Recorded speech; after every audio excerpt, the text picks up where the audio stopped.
Spencer Strider, Shane Bieber, Yuri Perez, Felix Bautista, Sandy Alcantara, Dustin May, Jacob deGrom, Robbie Ray, Jeffrey Springs, Walker Buehler. What do all these pitchers have in common?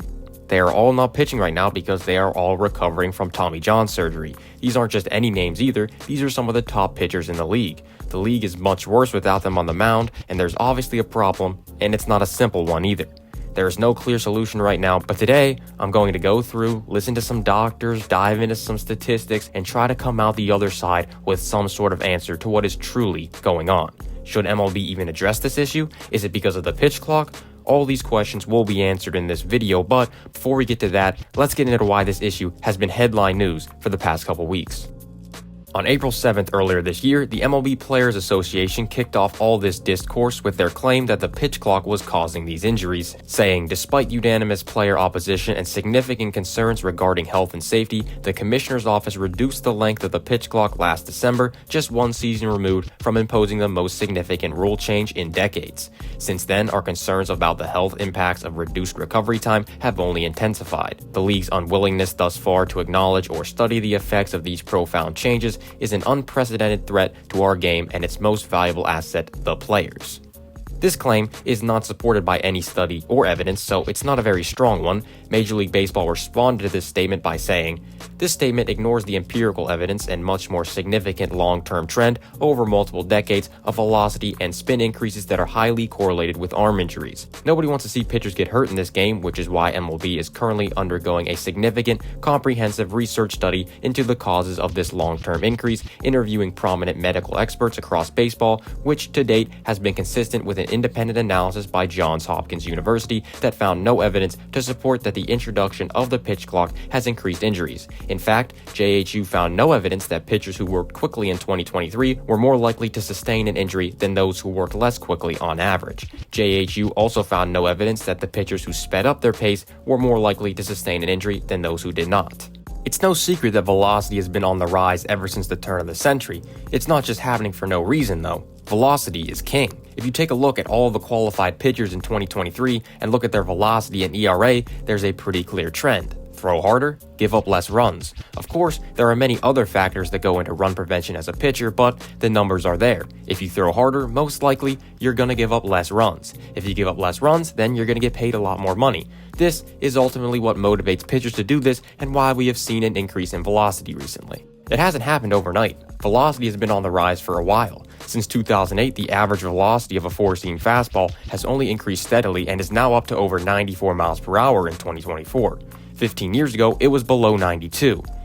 If we take a look at the amount of Tommy John surgeries in that same time span, we can see that it has also been increasing, although this graph is much more volatile and it's tougher to predict where it will go next. These graphs alone are almost enough to refute the argument of the Players Association. Elbow injuries have been happening far before the pitch clock was implemented in 2023. If the pitch clock did have a significant effect on the amount of arm injuries, it is far too early to tell. There isn't enough data to prove anything. The Johns Hopkins study that MLB referenced in its response to the Players Association isn't published yet, so nobody really knows what the deal with that is yet. But who am I to talk? I'm just some random guy who found a few numbers off the internet. I have no idea how the elbow works or what the UCL does or anything like that. I'm not a doctor. But luckily, Dr. Keith Meister exists, and he does a lot of these surgeries at all levels of baseball. He recently did an interview on the Foul Territory podcast and brought up a lot of interesting points. If you're going to listen to one guy on the subject, this is the guy you probably want to be listening to. And again, I think a lot of this is multifactorial, no question, but there's no question velocity and spin for me are two very, very significant additive risk factors here. And I think the data's there, and I think we just need to take a harder look at it. Oh yes, the data is there, Dr. Meister. Let's dive into it. But where do we start? Why not start at the king, the velocity? First, I wanted to test exclusively four-seam fastball velocity. To test this, I took all 650 different pitchers that threw four-seamers in 2023 and 2024. I also took the 36 pitchers that got Tommy John surgery at some point in that time span and put them into their own group. Here is the graph of this entire population of pitchers and their velocities along with the Tommy John victims in red. As you can see, this is roughly a normal distribution, or most of the data is centered around the mean in the middle, with it fading off to either side. Now, let's focus on the Tommy John guys. You can see that the data is very well shifted towards one side, which is the higher velocity side, of course. The mean of all qualified starting pitchers in the league was right around 94 miles per hour, as denoted by the dark blue dashed line, with a standard deviation of 2.37 miles per hour. The mean of the Tommy John victims was well above 94 miles per hour at 94.67, as denoted by the red dashed line. Is this difference significant though? What can we actually conclude from this? Luckily, we have a thing called a significance test that does exactly that. I'll spare you all the math, but essentially it will come up with a percent chance that this sample mean happened by some random chance. In this case, that value, also known as the p-value, is 0.0395. What does this exactly mean?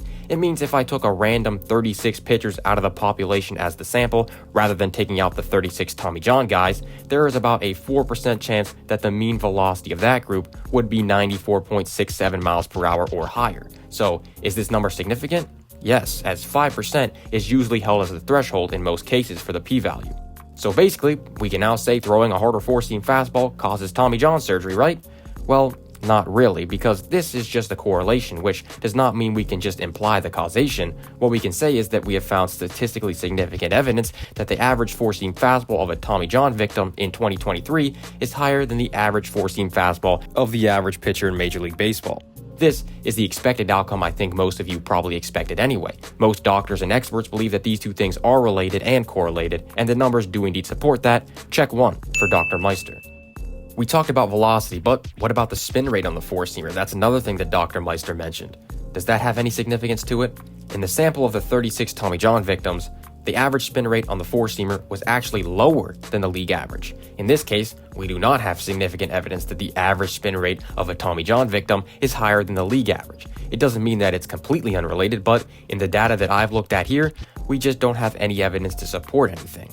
I also looked at these two metrics, velocity and spin rate, for the other two most common pitches in the league, the slider and changeup. The slider velocity turned out to have a p-value of about 0.0885, which is not quite significant enough, but it is interesting. The average velocity of a Tommy John victim slider was slightly higher than the average pitcher. Similarly to the fastball, the spin rate on the slider was lower for Tommy John victims than the league average pitcher. On the changeup, both metrics were not significant, although they both had means above the average. They weren't extreme enough to have any significant evidence. What are the biggest conclusions from this? From the test that I have done, it seems like velocity has separated itself more than the spin rate from the league average pitcher when you look at the Tommy John victims. Four-seam fastball velocity especially. This is just testing the velocity and spin rate though. As Dr. Meister mentioned, there are a lot more factors to go into this, and one that he really touched on was the horizontal movement, so let's look into that. But we all know that there are umpteen different numbers of changeups and umpteen different numbers of sliders that people throw. For me, one of the major risk factors is horizontal ball movement. And to create horizontal ball movement, you've got to grip the crap out of the baseball, and then you have to cut it, either pronate it hard or supinate it hard with a very, very firm grip. And it's causing this, what we call eccentric load on the muscles on the inner side of the elbow. Unfortunately, we only have two pitchers in our Tommy John group that throw sweepers, which is way too low of a sample size to test anything, but we can still look into the slider, sinker, and changeup, which will all either use the supination or pronation to induce the horizontal movement, as Dr. Meister discussed. First, let's take a look at the horizontal movement for the slider. As you can see here in this graph, the Tommy John victims haven't quite separated themselves here. This data is not normally distributed either, so it would be much harder to determine the significance of it. The means are pretty much the same anyway, so most likely we aren't going to find any substantial evidence here with this sample that we have. Let's turn the page to the changeup and sinker now. This is where things get a little more interesting. If you take the 29 Tommy John victims that threw a changeup, the average horizontal movement on them is 14.87 inches. Compare that to the league-wide average of just 14.05, you can see there is a pretty large gap between the two. The probability of this happening by random chance is 4%, which means that we have significant evidence here. Let's move to the sinker now. The average for Tommy John victims was 16.19 inches of horizontal movement. The league-wide average on the sinker was 14.94 inches. You can see another pretty large gap, so we have significant evidence for both the sinker and changeup when it comes to horizontal movement and the relationship with Tommy John surgery. It doesn't mean it's necessarily causing it, but there is definitely a correlation. Check 2, Dr. Meister. Both of these pitches use pronation of the elbow. It's the motion of rotating the arm inwards as the pitch is thrown to induce that side spin that causes horizontal movement. As Dr. Meister said, this motion causes a lot of stress on the UCL. Pitching itself is far from a natural movement for the arm, but when you add pronation to it, it is not going to make it any better. The doctors have evidence, the numbers support it, that higher horizontal movement, at least on the sinkers and changeups, is more prevalent in the Tommy John victims. Out of the 9 different data points that I tested from different metrics of pitch tracking, four-seam fastball velocity, changeup horizontal movement, and sinker horizontal movement were the 3 most significant when it comes to the higher averages in Tommy John victims. You can see the rest of the significances as well. The ones that are listed as NA had means lower than the average, so it really doesn't matter. Now, this is far from a concrete answer. This is just data from the past 2 years, and I did spend a lot of time on this, gathering all the data, creating the visualizations, and running the significance test, but far more testing needs to be done. If this video does well, I might dive deeper into it, but for now, I'm happy with this result.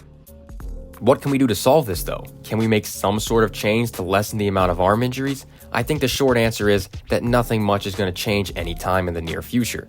Just think about the big picture. It all starts up top with the teams. Ultimately, what do they want? Money. What is one way to get more money? Have more fans. How do you get more fans? Win more games. How do you win more games? Have better players and better pitchers. What do better pitchers typically do in this day and age? Throw the ball hard with a lot of movement. That ultimately creates this demand for these types of pitchers, and when there's a high demand, the price is going to be higher. That price, of course, being the contracts for these pitchers. Now, let's look at it from the other side. The pitchers want that big contract. How do they get that big contract? Well, they have to put up good numbers. What numbers are we looking at?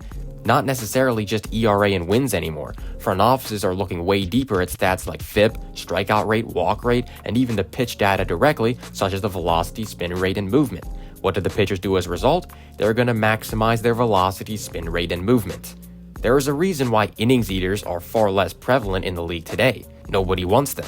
A lot of people suggest that teams should tell their pitchers to not throw max effort on every pitch and keep their arm healthier for the long term, but try telling that to a 24-year-old in AA whose lifelong dream was to make it to the major league level. He's not going to go against what MLB teams want and are paying for just because there might be a better chance of avoiding major injury.